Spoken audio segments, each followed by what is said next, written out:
All right, guys, today we're going to be looking at a tie and untie drill and how it relates to the framing methodology or tactics that we use in our close quarter tactics. And we're going to also take a look at how we vary a Abecedario drill or a basic thrusting drill in order to train those ideas with the bladed frame. My name is Alan Baker, and I've dedicated over 45 years to the study of the combative arts. Welcome to the Warrior's Path, where we train minds and bodies through the study of violence. Hey guys, I'm Alan Baker, and this is Guru David Mitchell. We are in the academy this morning doing a little training, and we're working on some variations of Abecedario. And we're making a couple of variations to it because of how we train. And as I've talked about in previous videos, one of the ways I carry my knife is in this position. I usually will carry the firearm and appendix and the blade right across because the same grip can generally go for either weapon system depending on the situation. So due to that, I will commonly draw the blade in a bakal, or what's commonly called an ice pick position. And when I first learned Abecedario, and I think when we first started training it, everything we did was a tip-up position, and I highly recommend doing that. But we started to focus more on it in the tip-down position because of how we would bring the weapon system into the game on a quick draw, especially at close quarters. I don't always have the time to switch grips. It comes out quick and it goes into play, and that's generally the position that I find myself into in close range or close quarter. So the basic 4 angles that we are training with, and again, there's a lot of different numbering systems that you can play off of. Obviously, there's a lot of them out there. We usually start off with more of a diagonal, and we'll work our way into horizontals later, but right now we're just looking at basic horizontal angles. Diagonal angles. 1, 2, 3, 4. And it can be a slash or a thrust. So for the drill, we're just going to start with the blade already out. If we start to work more in scenario training, we obviously would have to put the draw into, and it also will vary depending on the range. Sometimes I've got to put my hands on this guy first before bringing the weapon system out. So if he's very close to me, I don't have the opportunity to pull the weapon system. I have to immediately go into some sort of action with him and deal with him first before I can get my hands on the weapon. One of the reasons I like to draw from here is because it keeps me in a framed position. Blade or no blade, if that weapon system is coming in, this is a way to have more surface area between his attack and me. If my arm is straighter, obviously it can slide around either the front side. There's less surface area on the front end. I see some things like this, and it's not that that won't work. It could work, but if he has a slight variation or withdrawal, that's less surface area under stress to pick up his attack. So that's one of the reasons I like framing. Framing exists in striking and in grappling. If this turned into a standing grappling match, I would like to maintain a certain amount of space between he and I, and one of the ways we'll do that is with framing moves. It could also be a striking tool. So that's one of the reasons we choose it, is because it is a multi-tool. It's something that is simple and it can operate in different environments.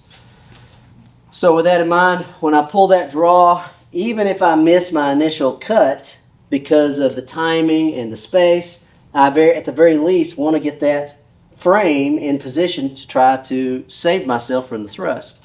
If I'm ahead of time a little bit, I can potentially get a cut off of it. So again, what we play will depend on timing. And that's another reason to do the drill, is because Coach David may thrust quickly during this drill, and I may not have time. That time I didn't have time to do the cut. I just managed to get the blade or the frame system in play. If it's a little slower, or I have an option sometimes as he comes back out, I can start to play ideas depending on range. Basically, and we've said this in previous video, you have 3 times that you can train on. I can be ahead of time, on time, or behind time. And your drills should show that. And one of the ways it's going to get set up is having a good partner that understands that, so he can surprise you every now and then and force you to play those different ones. So for the first drill, we're going to assume I've got enough time to work a cut off of those 4 major angles. And I'll put the frame in. Work the cut and put the frame in. Work the cut and put the frame in.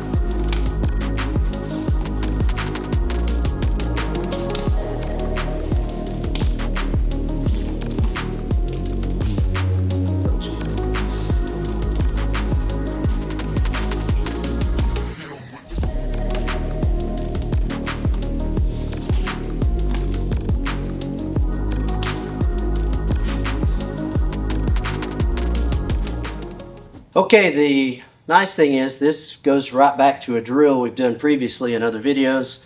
We call it the low tie and untie. It's a hubud variation for those Filipino martial artists out there. We focus a lot on that low line because it's a very common line of attack on thrusting. We also focus because in order for our opponent to access a weapon system, generally he has to go to the belt line, and he does what we call forming the V.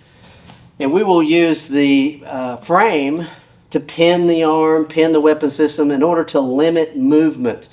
If he goes for that knife, I can use the same framing idea to try to pin his hand to his body, limit his movement in order for me to either get control of the hand or get control of the weapon system. If I happen to have a draw prior to that, it's obvious what I'm going to be doing. It just becomes what we nickname a bladed frame. So it fits a lot of the tactics we're playing anyway with those framing sets. And actually, this is a conversation that we had this morning, was why do those types of drills? Well, that doesn't look like fighting. And I agree, that's not what fighting looks like. But you have to understand why you're doing those drills and where you're at in your training when you're working on those drills. A reason to look at it is if we build that frame, if he does that thrust and I straighten my arm like that, it gives him a clear shot into my body. I'm pretty much setting up a rail system for him to get a thrust. So I have to be able to maintain that. If he tries to go around that, withdraw, I want to be able to follow it back in his body and pin it like we talked about earlier. But I want to give more surface area for him to go around. So it's imperative that I keep that 90-degree angle on the arm. And your body doesn't always do that, especially under chaotic moments. It'll tend to straighten if it is not trained. And we'll say this often, is one of the first things you have to do is train yourself to be in the right position at the right time. And that generally starts with where your arms are, where your hands are.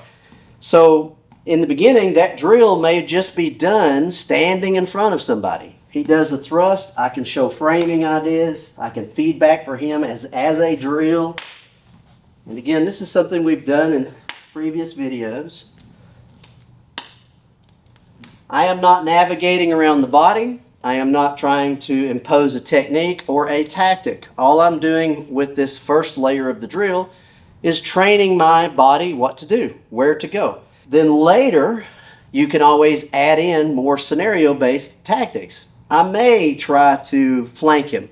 I may try to navigate behind him. But if you don't spend time in the beginning training your arms and hands to be in the right position at the right time, then the rest of that's not going to matter because you're going to eat the weapon system, or they're going to be able to pull a firearm and get it online, because we do the same drill at close quarter with firearm play. Okay, so I'm just going to play the drill a little bit with Guru David, and I'm going to play it in a way that puts him ahead of time. So he's going to be able to, I'm coming in at a certain speed, giving him time to work the slash and the pin or the frame.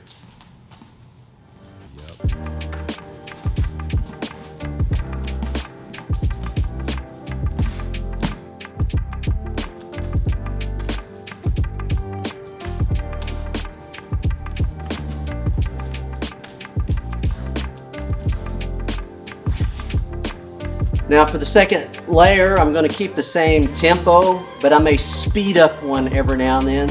And in that moment, it forces him to determine if he just goes straight to the frame or if he can get the thrust.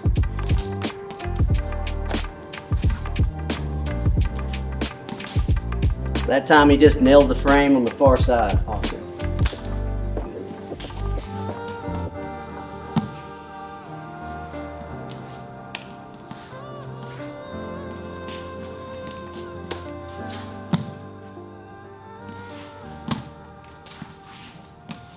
All right, guys, a lot of this information is from our civilian tactical program, the little changes and variations that we do to fit our tactics. If you'd like more information on that program or the online video academy that we're putting together for it, you can comment below civilian and I will send you a link so that you can get more information on that system.